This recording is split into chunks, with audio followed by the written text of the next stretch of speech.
सांगली शिक्षण संस्थेचे श्रीराम रामदयाळ मारू हायस्कूल सांगली सविनय सादर करीत आहे.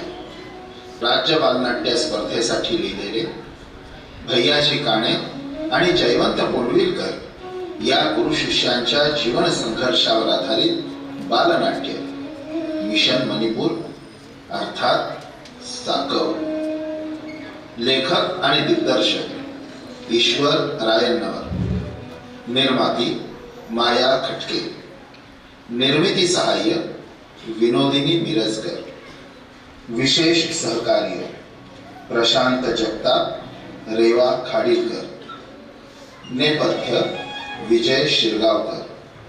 वेशभूषा निलिमा ग्रामोपाध्याय. रंगभूषा अंजली गोसावी, वैशाली पंडित. संगीत संचालन श्रेया जोशी. प्रकाश योजना शशांक लिमये. रंगमंच सहाय्य महादेव पाटील, बिंदू माधव शिंदे. कलाकार जयवंत मौर्य बेलवलकर. भैयाजी प्रज्वल जगताप. डॉक्टर सोहम पोवार. शंकरचे पालक निखिल कांबळे. लालचे पालक अथर्व जोशी. शाळेतील विद्यार्थी सोहम बेलेकर, आदित्य आळगुळगी, श्रीराज साळुंखे, ओजस आलटी. जयवंतचे वडील रुद्र माने. जयवंतची आई स्वानंदी गुमास्ते. अतिरेक दर्शन कांबळे, शौर्य लोहार, धनाजी चौगुले. मणिपूर मधील पालक वैदेही पाटील, चारुता शिंदे, स्वरा पारखे, ऐश्वर्या साळुंखे. शंकर रुद्र कुलकर्णी. जुवाठी मधील पालक उदय चव्हाण, अथर्व किंकर. दिवाजी प्रथमेश दाणेकरी. हर्डीकर काका प्रणव नांदणीकर.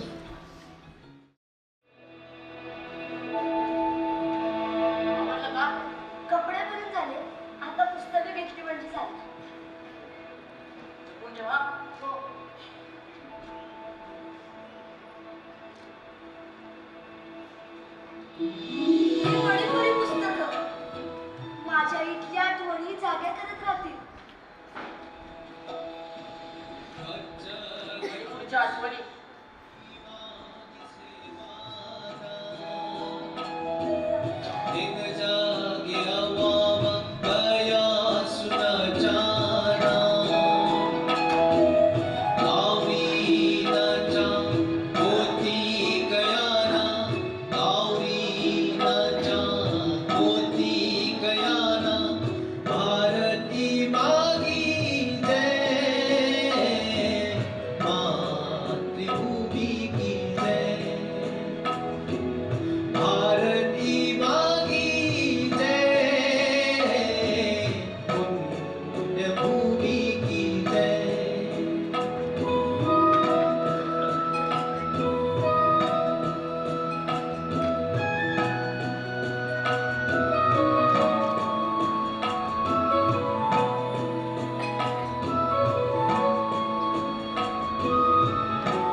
long.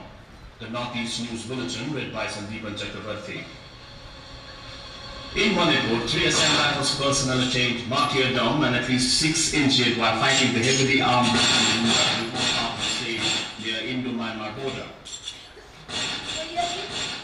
या बंदुका आणि गोळ्यांच्या आवाजामुळे गेली 2 वर्ष आपण या युद्धभूमीतच वावरतोय असं वाटत आहे. या नावाजांच्या जागी मानवतेच्या कल्याणाचे पवित्र सोय उमटावे म्हणूनच आपण धडपडतो ना जयवंता. आताच्या आपल्या प्रयोगाला हे लोक स्वीकारायला लागले. हो, शंखण आणि लाल मोहनच्यात झालेला बदल बघून आणखी 12 मुलं आपल्या सोबत येत आहेत. हो, आता मात्र त्यांना अधिक जपायला हवं. चांगली वसतिगृह उभारून त्यांची व्यवस्था लागेपर्यंत किमान 6-7 महिने आपल्याला इथं परतायला मिळणार नाही. त्यांच्यासोबत मला तिथे सांगलीतच राहावं लागेल का? हो, आता त्यांना तूच सांभाळायचं आहे.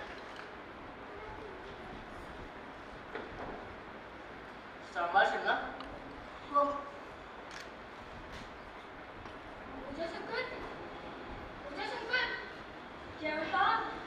दरवाजा खोलो. अरे आप शर्माकर आई. जयवंता राजराव, दरवाजा बंद कर दो. जयवंता, क्या हुआ? आप इतने घबराए क्यों हो? पूजा शंकर, आप कुछ भी कर लो, शंकुर को लेकर आज यहाँ से जाओ. सब ठीक तो है ना? अब तक तो ठीक था, लेकिन क्या बात है? सब अपने इरादे बदल चुके हैं. वो अपने बच्चे नहीं भेजेंगे. लेकिन क्यों? मैं और जयवंता रहेंगे ना उनके साथ.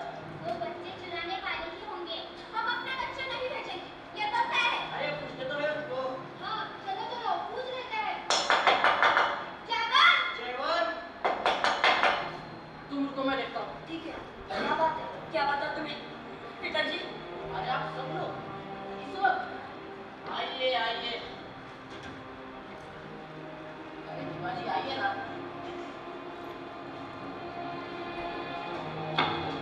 दीपाजी, दीपाजी क्या बात है? कुछ नहीं, हम बताते हैं. हम अपने बच्चे नहीं भेजेंगे, ये तो तय है. हाँ, तय है. कल ही फादर बोल रहे थे कि आप हमारे बच्चों को भारत में बेचने वाले हो. क्या 2 साल में आप मुझे इतना ही समझ पाए? ये बच्चे भारत को देखेंगे, अपना मानेंगे, बंदूक छोड़ शांति को अपनाएंगे. कौन सा भारत जिसने हमारी तरफ कभी देखा भी नहीं? उसके गीत में पंजाब है, सिंध है, गुजरात है, मराठा है, यहाँ तक कि बंगाल भी. लेकिन हम नहीं. हाँ, सही कह रही हो. हम आपको अपनाते, लेकिन आप हमें देखती चीनी समझकर ठुकरा दे. यही कीमत है हमारे देशभक्ति की. चाचा, यही स्थिति तो हमें बदलनी है ना. ऐसे मीठे बोलने वाले हमने बहुत देखे. अब नहीं फंसेंगे. हाँ, नहीं फंसेंगे. हम अपने बच्चे आपके साथ नहीं भेजेंगे, ये तो तय है. हाँ, तय है. वो वहां सिर्फ सीखेंगे नहीं तो समझदार बनेंगे. दीपाजी, मुझ पर भरोसा रखो, समझा मैंने. शंकर और लाल मोहन की एक ही साल में हुई प्रगति आपके सामने तो है. शंकर, लाल मोहन, ये तो सही कह रहे हैं. लेकिन हाँ, ये तो सही कह रहे हैं. रुको, मैं बोलती हूँ.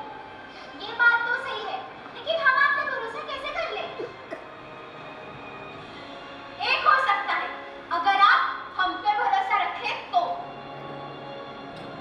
मतलब अगर बच्चों को ले जाना चाहते हो तो जयवंत को यहीं छोड़ जाओ, हमारे साथ. मैं अकेला? क्यों नहीं? क्या तुम्हें हम पे भरोसा नहीं? क्यों अजय शंकर? भैया जी, ठीक है, थोड़ा समय दो, हम सुबह तय करेंगे. ठीक है, सुबह तक पहुंच देते हैं. याद है, जयवंत यहाँ रहेगा तो ही बच्चे आपके साथ जाएंगे. चलो.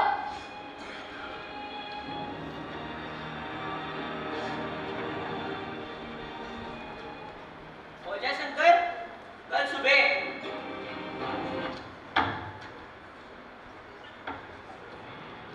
म्हणजे मी तोलीच राहायचं एकटा.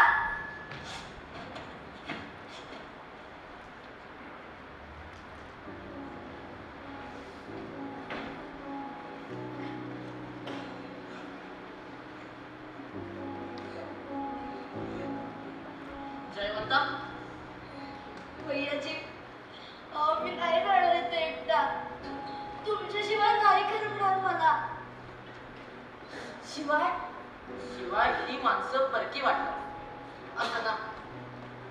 अरे जयवंता, आपणच तर म्हणतो ना सारे भारतीय माझे बांधव आहेत म्हणून. हो पण बाळा, आपण जसं बोलतो तसं जगलो तरच त्याला अर्थ प्राप्त होत जातो. आपल्या रत्नागिरीतल्या जुवाटी गावापासून या मणिपूरमध्ये 2000 मैल दूर आपण देशाच्या एकतेचा धागा बनून आलोय. आता या धाग्याला आपला चिवटपणा दाखवण्याची वेळ आली आहे. तुम्ही सोबत होता तोपर्यंत ठीक होतो. राहू शकलो मी आई बाबांपासून दूर, पण आता एकटा. मी तुला आग्रह नाही करत. हा निर्णय आता तुलाच घ्यायचा आहे. पण काही ठरवण्यापूर्वी एकदा आठव, आपण इतका आणि कसा आलो, आपल्या इथे राहण्याचा न राहण्याचा काय परिणाम मिळेल. भैयाजी, मी अजून लहान आहे हो. तुमच्या जीवन जगणं मला नेहमीच जड वाटत आलंय. तेव्हा तुम्ही आपली कोण्यातली शाळा सोडून जाणार म्हणून असं अस्वस्थ होतो मी. आठवतंय ना तुम्हाला?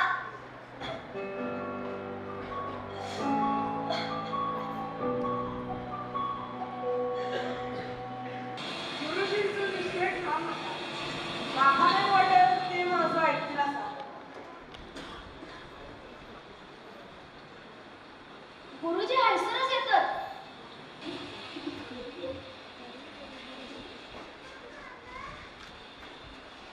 सर, तुम्ही खरंच आटला सुद्धा? होय, पण येत ती मिळाली मध्ये. मग आम्ही येतो ना तुमच्या वांगडा. आमचा तुम्ही शिकवा. मधू काका, अहो तुम्ही तरी सांगा का सरांका. अहो तुम्ही आग्रह केलो म्हणून आम्ही पोरं घातली थंय. मास्टर, या 1.5 वर्षात तुमचं इतकं जवळ लागलो की मुलं सुट्टीत बी घराकडे फिरकली नाही. रात्री झोपाय पण तुमच्याच खोलीवर. माणसानं आधार जीव लावू नये आणि लावलो जीव तर तो तोडून जाऊ नये. मास्टर, अहो या लेकरांकडे तरी बघा. होय गुरुजी, आम्ही नाही सोडणार तुमका. आम्ही नाही सोडणार तुमका. वेड्यानो, अरे मी खूप लांब चाललोय. भारताच्या पूर्व सीमेवर डोंगर, दर्या आणि जंगलांनी समृद्ध देवभूमी ईशान्य भारतात. मी पहिल्यांदा जातोय तिथे. त्यामुळे तिथली भाषा, खानपान मलाही नवीन असणार आहे. पण मी रुळलो की नक्की बोलवतो तुम्हाला. मग या तिकडे. काय जयवंता, येशील ना? तेव्हा का मी येऊ तयार असते. तुम्ही जाणार ऐकल्यावर माझी पण खुशी भरला असेल. सर, तुमच्याशिवाय मी नाही राहणार आहे. आम्ही पण जाणार नाही. अरे, योग्य वेळी नक्की नेईन मी तुम्हाला. रे माझा जयवंता, तुमचं साऱ्यांचं प्रेम बघून माझे पण निघत नाही. पण गुरुजी, तुमचा अनुभव माझा नाईलाज आहे. एकतर कोणत्याच गावात तिथल्या वातावरणामध्ये अडकायचं नाही असं जीवन मी आज जगत आलो. संन्यासी जीवन जगत आलो. महाराष्ट्र, कर्नाटक, हैदराबाद, मध्य भारत अशा अनेक ठिकाणी मी राहिलो. पण समाजावर उचलून जगायचं नाही म्हणून मी त्या त्या गावात शाळा मास्तरची नोकरी सुद्धा केली. गेल्या 1.5 वर्षात तुम्ही रमला इथे. आता शापकस्ती होतंय. हो. एका जागेवर स्थिर झालो की आपल्या कर्तृत्वाला आपसुकच काही बंधन यायला लागतात. त्या जागेविषयीची आत्मीयता आपल्याला दुबळं करते. स्वतःबद्दलचा, कर्तृत्वाबद्दलचा अहंकार, उभ्या राहिलेल्या कामातून संस्थागत अभिमान, पदाचा, प्रतिष्ठेचा मोह अशा अनेक गोष्टी माणसाला बोचिडीसारख्या चिकटतात. माणूस यातच गुरफटून जातो. मी कोण, कशासाठी जगतोय हे सगळं विसरून जातो. पण गुरुजी, तुमका आता अशी याकच तर वर्ष झाला किंवा 2-4 वर्ष तर रवा. होता न. मी केवळ एक शाळा मास्तर म्हणून जगायला आलो नाहीये. शिक्षणाच्या माध्यमातून मला करायची आहे ती म्हणजे देशसेवा. एवढ्या लांब मणिपुरात विशाल जाऊ सवा. माझी गरज ही इथल्यापेक्षा तिथं जास्त आहे. 10 वर्षापूर्वी चीनच्या युद्धात आपण कमी पडलो. त्याची सर तर आहेच, पण त्याही पेक्षा जास्त खुपतंय ते म्हणजे तिथल्या नागरिकांचं चीनी प्रेम. भारतातल्या अन्य भागात ते आले की आम्ही त्यांना त्यांच्या दिसण्यावरून चीनी म्हणून हिणवतो. आणि नेमकं चीन त्यांना मंगोलियन म्हणून जवळ रूपात आहे. नाही, भारताची सर्वात मोठी आंतरराष्ट्रीय सीमा सुरक्षित नसताना मी स्वस्त बसू शकत नाही. मला उद्याच निघायला हवं. पाऊले उचलीत जा, ध्येय प्राप्तीस्तव सदा. आज तू विसरून जा, वाट ही दुर्गम तिची.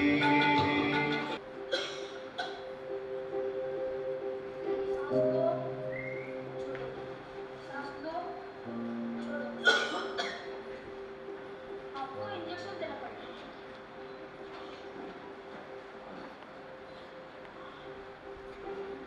जी, आपको लगभग 6 महीने हो गए. हाँ,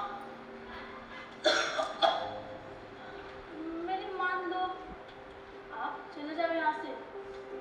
आप अपनी पूरी जिंदगी आप जियोगे तो भी ये लोग आपको पराया ही मानेंगे. मगर क्यों डॉक्टर साहब? हम उनसे अलग दिखते हैं इसीलिए. अलग दिखना एक बात है. आप इंडिया के लोगों ने अपनापन कभी निभाया ही नहीं. हम भी भारतीय है ना. फिर बताओ क्या जानते हो हमारे बारे में? हमारा इतिहास, हमारी कला, हमारी परंपरा कभी सीखी है आपने? और आप चाहते हैं कि हम आपको अपना मान लें? ऐसे अलगाववाद से देश डूबता है. इसीलिए इसलिए आपने मेरे सैनिक बताओ ये कैसे होगा? बंदूकों और गोलियों के बल पर. भारत के बाकी राज्यों में रेल है, बिजली है, सड़कें हैं. और यहाँ सिर्फ भारत के बारे में नफरत. देखिए ना दीवारें चीकर चीकर रो रही है. भारतीय कुत्ते निकल जाओ. मास्टर जी, दशकों से दबे घृणा का परिणाम है ये. मगर शुरुआत तो करनी पड़ेगी. किसी को तो अपने आप को खपाना पड़ेगा. हाँ, ये प्रामाणिकता नहीं होते फिर उसे देख लो. इसलिए कहता शायद ये लोग आपको अपना मान ले, लेकिन भारत को कभी अपना नहीं मानेंगे. भारत के बारे में इनकी सोच बदलने के लिए यहाँ की पीढ़ियों ने भारत को सिर्फ देखना नहीं बल्कि महसूस करना होगा. मुझे लगता है शिक्षा के जरिए हम एकता का भाव पैदा कर सकते हैं. बस इन बच्चों में बच्चा होकर मिलजुल कर रहने वाला कोई मिल जाए तो ये काम आसान हो सकता है. कल ही मैंने हर्डिकर काका को जुआटी के जयवंता को यहाँ भेजने के लिए पूछा है.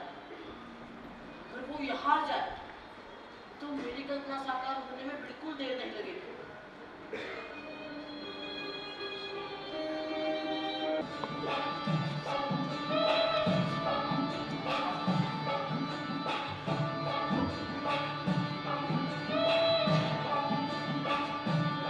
माझा शिवबाग शिवमासनावर बसला.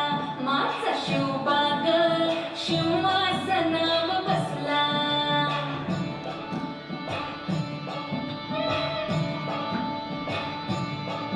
दिन सोन्याचा सोन्याचा उगला ग. दिन सोन्याचा सोन्याचा उगला ग. माझा शिवबाग शिवमासनावर बसला. माझा शिवबाग शिवमासनावर बसला.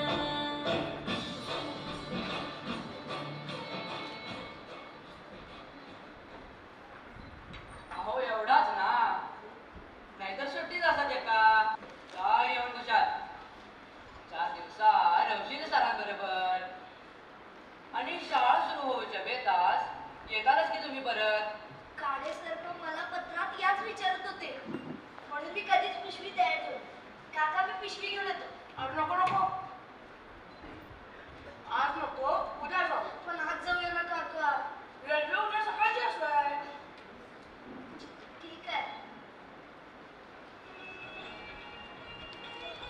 आहे सरांना तुझ्या हातचे लाडू लई आवडतात. देशील का ग? हो हो देईन ना. शाली ग माझी आई.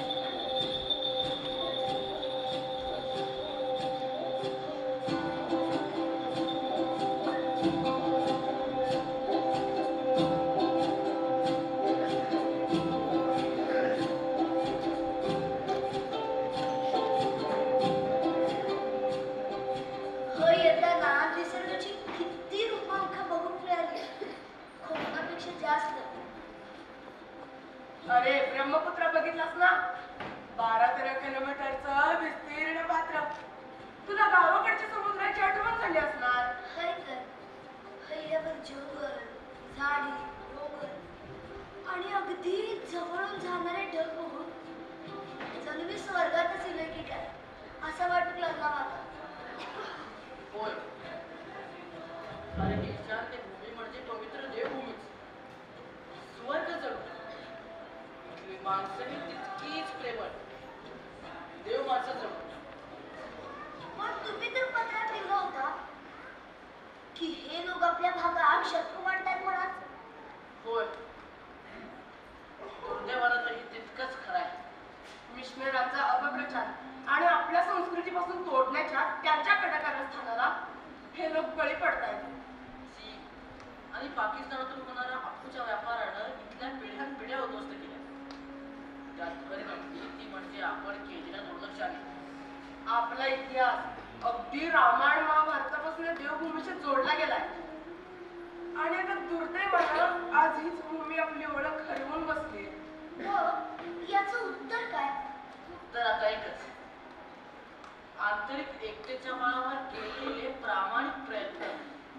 होय, इतिहास आणि संस्कृतीच्या एकत्वाचा धागो या देशात बांधून ठेवतो. या भागाला पण पराक्रमाची परंपरा आहे.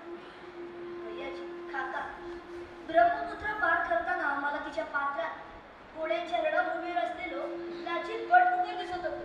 होय, मोगलांनाही पराभवाचं पाणी पाजणाऱ्या या अहोभूमीनं रणमनावरच्या युद्धात कधी सार मानली नाही. पण खोट्या आणि विषारी प्रचाराच्या युद्धात मात्र आपण ही भूमी कमावून बसतोय. काका, तुमच्यासोबत इन्फाल, कोहिमा या भागात फिरताना भैयाजीने सांगितलेली आझाद हिंद सेनेची लढाई आठवत होती. जयवंता, आज आपण जिथे आहोत ना, हे उखरुल. अरे आझाद हिंद सेनेने इथूनच प्रवेश केला भारताच्या भूमीत. इथूनच चलो दिल्लीची गर्जना करत भारताची राष्ट्रीय सेना द्वेषानं पुढे सरकली. आता आपल्याला उभी करायची आहे राष्ट्रीय एकतेची सेना. इथूनच आणि याच पवित्र भूमीतून. जयवंता, मग काय ठरवलं? त्यात ठरवायचं काय? मी राहील इथं भैयाजींसोबत.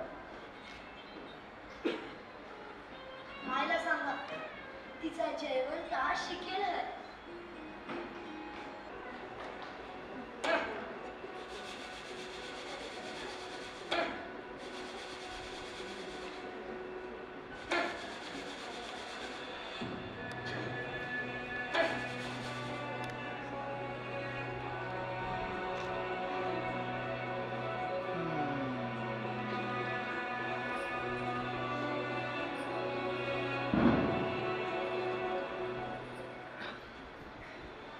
अजून कसं होईला नाही जेवण?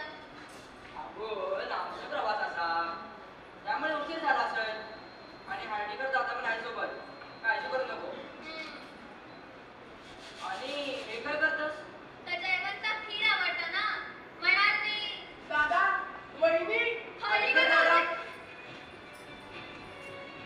दादा या या या, प्रवास कसा झालो? प्रवास सुखाचा झाला.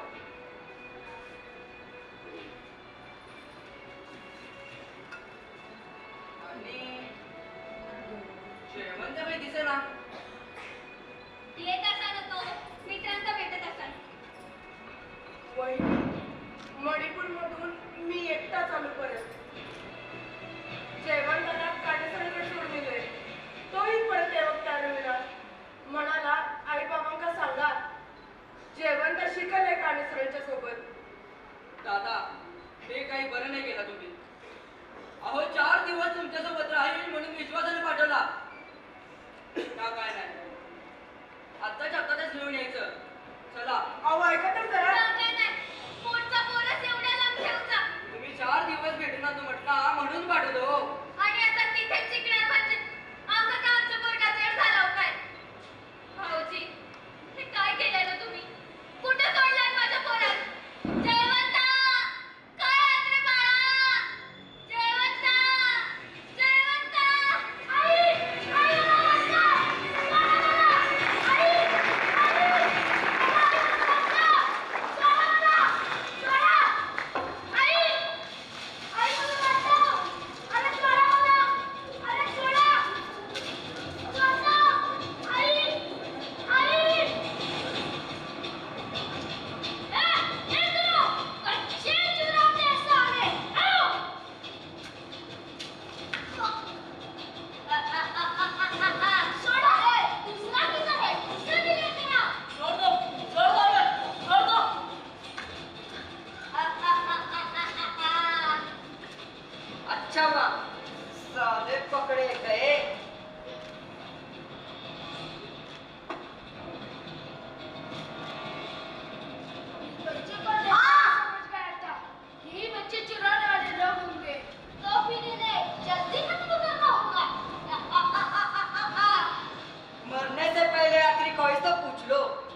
सब पे भरोसा करो, ये हमारे बच्चा है। मैं यही चीज चौराहे में टीचर हूँ। मैं बच्चों को चिढ़ाता नहीं, पढ़ाता हूँ। क्या बोला तूने? मैं टीचर हूँ। अरे गधो, ये तो टीचर है, बच्चे चुराने वाला टीचर। मेरी बात सुनो। चुप हो जाओ, मुझे तुम्हारी कोई बात नहीं सुननी। अब तुम्हारा मरना तय है। मरने से पहले कोई आखिरी इच्छा है तो बताओ। बहुत भूख लगी है, खाना खाकर मरेंगे। खाना खाना खाना खाओगे।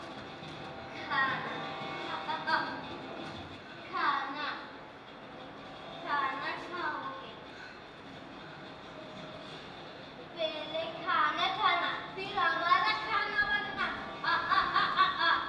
जाओ, खाने की तैयारी करो।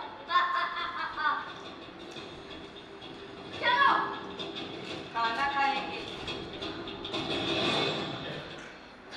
भैयाजी, आपण येता वाजता जेवलो होतो आणि आता हे मरण समोर दिसत असताना जेवण. अरे जेवण तयार होईपर्यंत आपलं मरण पुढे जाईल की. आणि हे परमेश्वरी कार्य करेल तो काहीतरी. आतंकवादाचा गड म्हणून आपण उकरून सोडलो आणि चीन जोराला आलो. आता कुठे इकडे शाळेत जाऊन बसतोय तोपर्यंत मरणाला गाठलं. अरे तूच तर गीत म्हणतोस ना, संकटे असंख्य हीच पौरुषास पर्वणी, वाटते जयास धन्य धन्य तेचा किरणी. भैयाजी, ही माणसं जीव घ्यायला लागलेत आपला आणि गाणी सुचतायत तुमका. अरे गाणे काय केवळ गुणगुणण्यासाठी असतात. गाण्यांमधला शब्द आणि शब्द जगता आला पाहिजे. त्यासाठी जिवंत राहू सावा ना. आणि मरण समोर दिसलं तरी त्यातल्या शब्दांसाठी स्मरता यायला पाहिजे. बस, काही सुचत नाही. केवळ ध्येय मोठं असून चालत नाही, त्यासाठी परिश्रमांची पराकाष्ठा ही तशीच असावी लागते. अखंड प्रयत्नांच्या बळावर ध्येय गाठता येतात. आणि त्याच्या आधी मरणाला गाठलं तर तर त्या मार्गावरचे अमूर्तत्व होण्याचे भाग्य लागतं. आयुष्याचं सोनच होतं.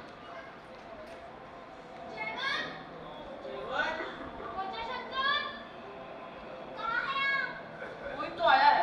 कोण होगा?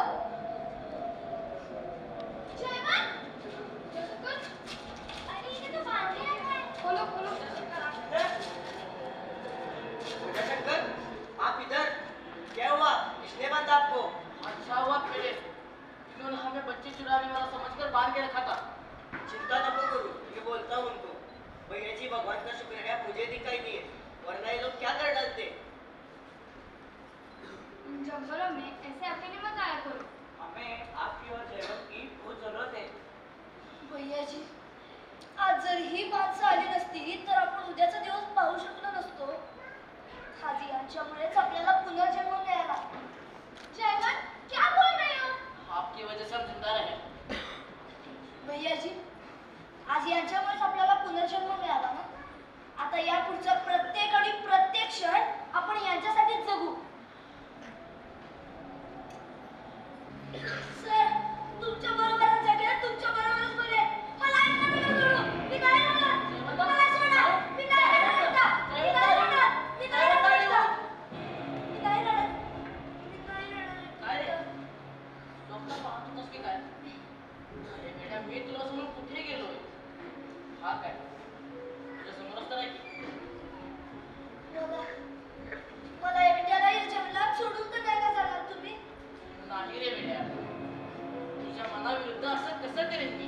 आणि मग मी जर तुमच्यासोबत आलो तर ती तेराचौदा मुलं ती कशी येतील तिकडे? खरंय, एक तर तू नाही तर ती मुलं. निर्णय आता आपल्यालाच घ्यायचा आहे.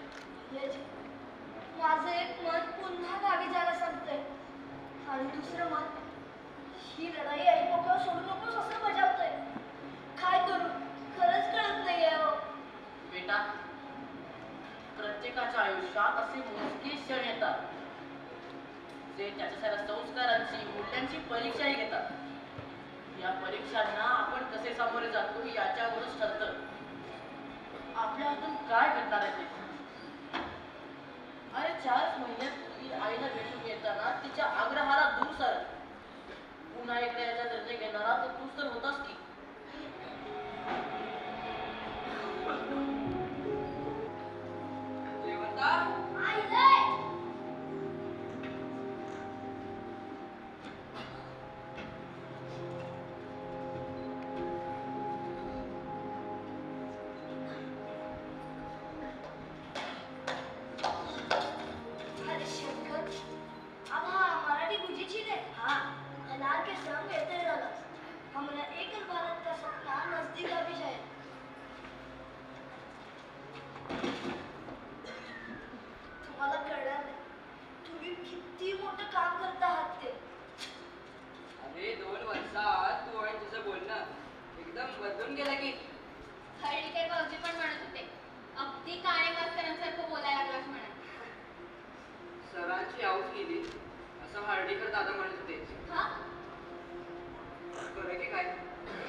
देवाच्या हाताच्या स्पर्शात तुझी मायाची उभ आहे. एकदा तर मला 4 दिवस जागचं उठता येईना.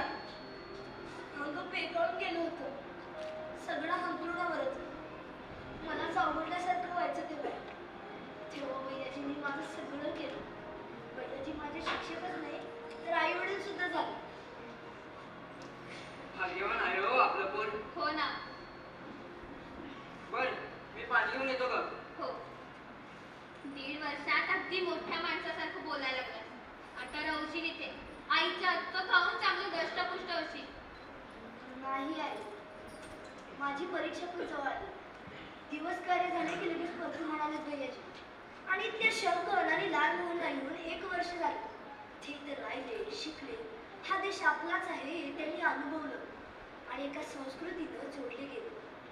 आम्ही जाऊ तरच भारत मेरा घर म्हणणारी त्यांच्यासोबत आणखी मुलं या भागात आणता येतील. एवढे दिवस लांब राहणार. आता नाही जाऊ देणार मी तुका. काळजी करू नको साई. मी आता मोठा झालो ना. आणि भैयाजी मला एक क्षण वाचून जात नाही. मला निघायला हवं.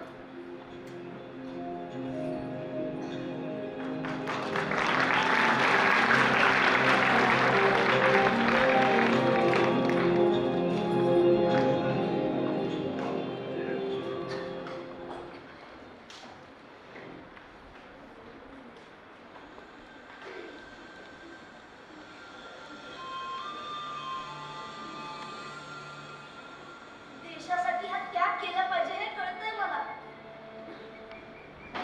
अहो पण खरं सांगा, माझ्यासारख्या 14-15 वर्षाच्या मुलानं इथे राहण्यानं हा अख्खा देश जोडला जाणार आहे. आपण जे पाहतोय ते मृगजंत नाही. ही सांगितलेली गोष्ट आठवते. कोणती? एकदा असाच दिवाळीचा प्रसंग एका जंगलामध्ये उभा राहिला होता. झालं असं की त्या डोंगरामध्ये वणवा पेटला. झाडामागून झाडं धडाधड पेटू लागली. असंच ना? हो. आगीचे लोट उठले. भयभीत झालेले पशु पक्षी आपला जीव वाचवण्यासाठी सैरावैरा पळू लागले. यातच किती होरपळून गेले कुणास ठाऊक. लाटण्याचे घाबरलेले गिधाड आपला जीव वाचवण्यासाठी झाडाच्या उंच टोकावर सुरक्षितपणे जाऊन बसलो. त्यानं लांबवर पाहिलं तर एक एवढीशी चिमणी आगीजवळ फिरत होती. ती दूर जायची, पुन्हा जवळ यायची. गिधाडाला मग आश्चर्य वाटलं. न राहून त्याला चिमणीला ओढून विचारलं, अगं हे चिमणे, काय करतेस काय? आणि काय मूर्खपणा चालवतायस हा? आगीशी घेऊ नको, फुकट मरशील. अगं ऐकतेस ना? ती चिमणी तिथूनच ओरडली. एक तर तुझ्याशी बोलण्यात वेळ वाया घालवायचा नाहीये मला. आणि मी काय करते ते पाहायचंय. मी त्या पाणवठ्यावर जाऊन माझे पंख खोलीतून निघते आणि या आगीपाशी फडफडवते. हे जंगल माझं आहे त्याच्यावर विझवते. तिचं हे उत्तर ऐकून पळत सुटलेले प्राणी तिच्यावर हसले. तिच्या घरात 2 थेंबांनी हा वणवा भिजणार आहे म्हणे, असं म्हणून तिला हिणवू लागले. पण तिनं याकडं लक्षच दिलं नाही. जळणारं जंगल तिच्यासाठी महत्वाचं होतं. तिची प्रामाणिकता आणि मेहनत बघून पळ काढणाऱ्या प्राण्यांनाही मागं फिरावं लागलं. सगळे मिळून आग विझवू लागले. त्या चिमणीनं त्यांना मार्ग दाखवला. त्यांची एकी बघून प्रत्यक्ष इंद्रदेवालाही त्यांच्यासोबत जावं लागलं. जळणारं जंगल वाचलं. गरज होती एका छोट्याशा चिमणीच्या दृढ विश्वासाची. भैयाजी,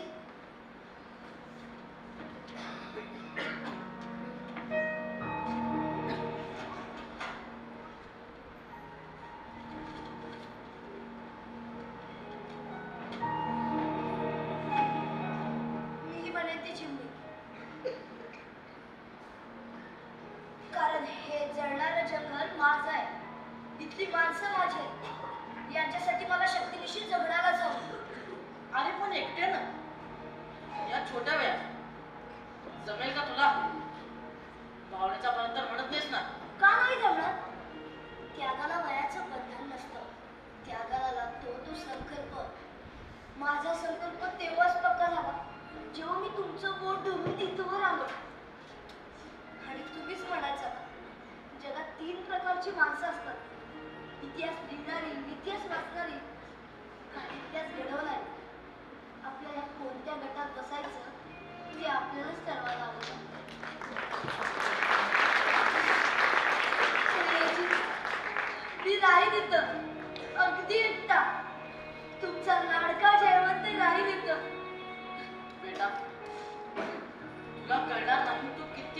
काम करतेस.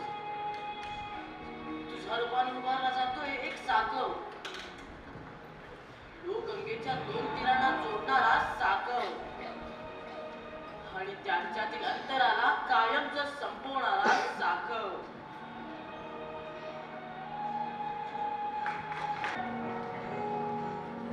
महिन्याची आता तुम्हाला निघायला हवं.